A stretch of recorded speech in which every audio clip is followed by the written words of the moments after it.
Once upon a time, in a small village near a peaceful river, there lived a poor fisherman named Joe.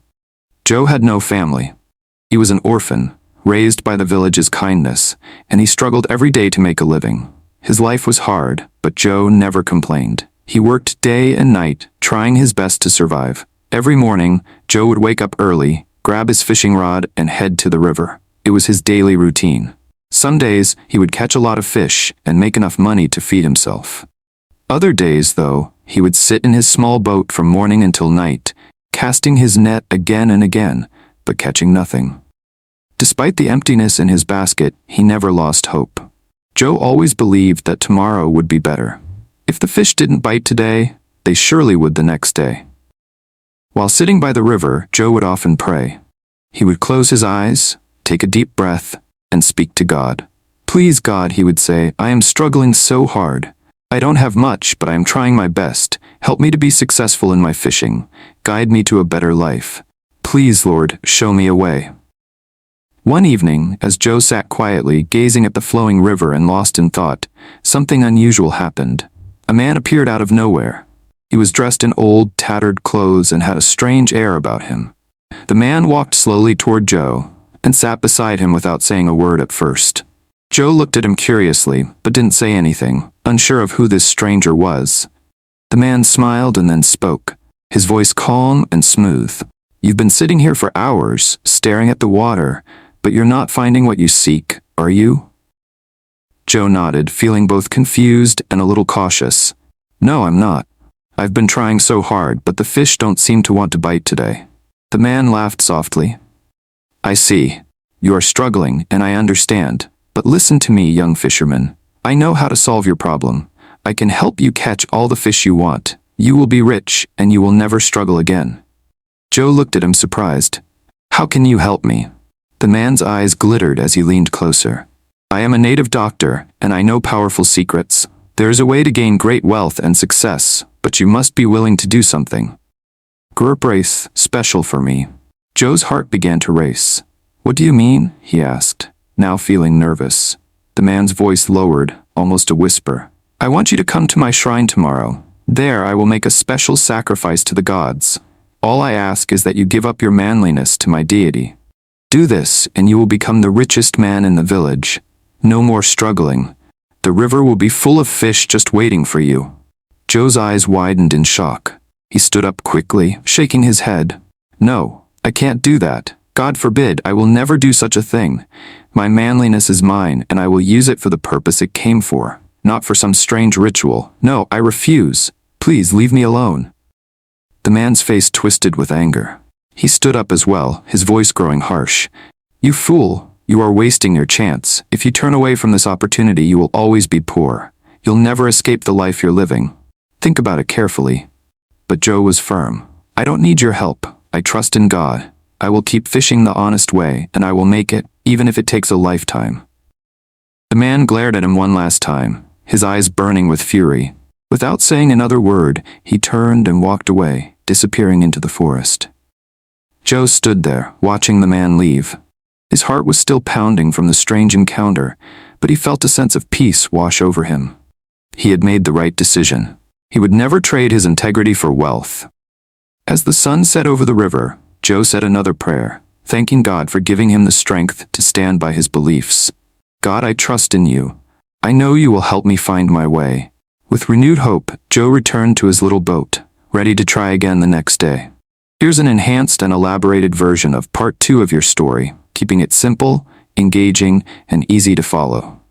One bright afternoon, Joe sat by the river again, deep in thought.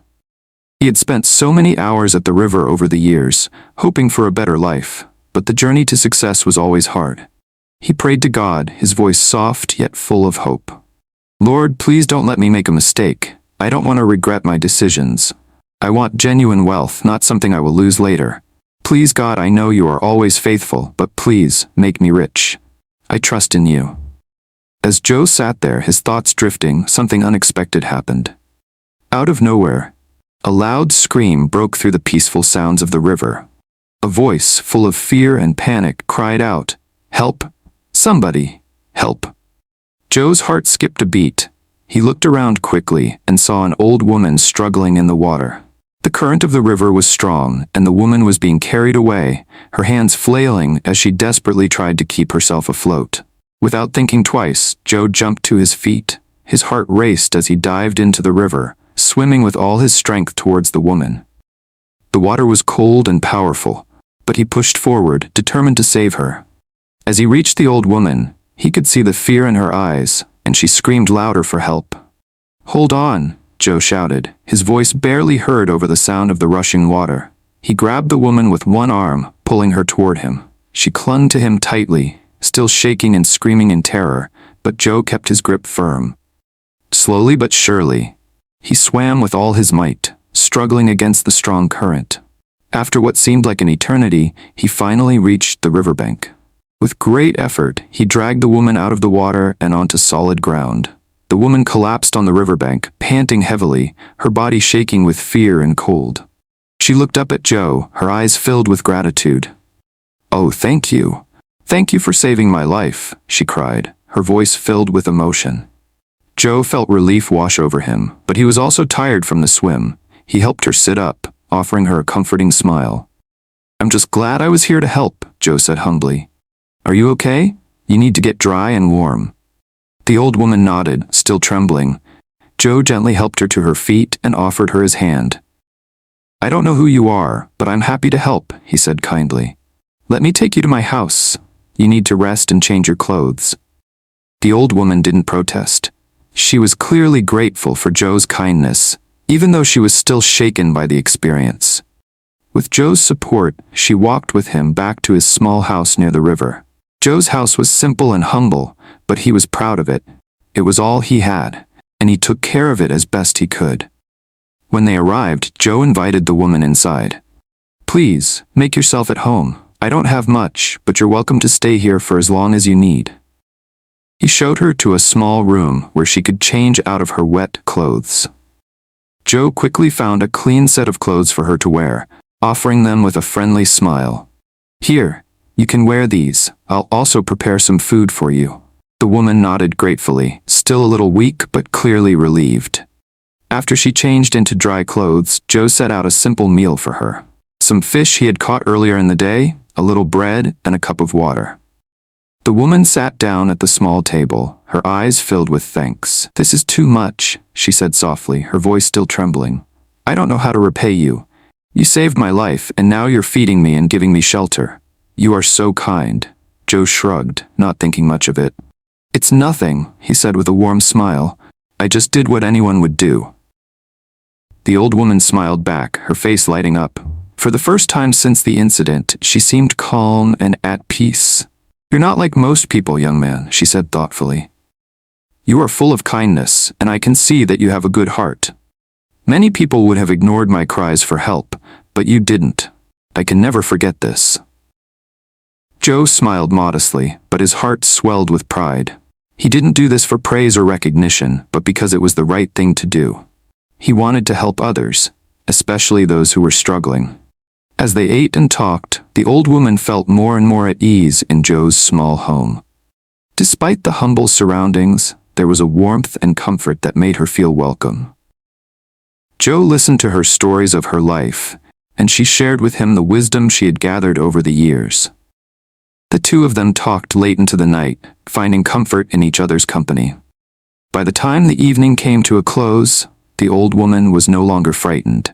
She felt safe, and she knew she had found a kind soul in Joe. As Joe showed her to a small bed where she could sleep, she turned to him and said, "You are a blessing to me. Thank you, Joe. I will never forget what you did for me today." Joe smiled, feeling happy that he could help. "You're welcome, but please rest. You've had a long day." The old woman lay down in the bed, comforted by Joe's kindness, and soon drifted off to sleep.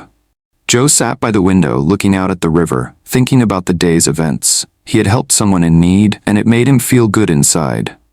Maybe, just maybe, his kindness would bring him the happiness and success he had been praying for all along. Certainly. Here's an enhanced and elaborated version of part 3 of your story, keeping it simple, engaging, and filled with meaningful lessons. The next morning, after spending the night in Joe's small house, the old woman woke up feeling much better. She was grateful to Joe for his kindness, and she knew she needed to talk to him about something important. After they shared a simple breakfast together, the woman turned to Joe with a serious look in her eyes. "Joe," she said gently, "I want to know more about you. Please, tell me about your life. How did you end up here by the river?" Joe sat down, unsure of what to expect, but he trusted the woman. He took a deep breath and began to tell her his story. He explained how he had been an orphan since he was a child, raised by the villagers but with no real family of his own. He told her about his struggles, how he had always worked hard to make a living, fishing for hours every day in the hope of catching enough to survive.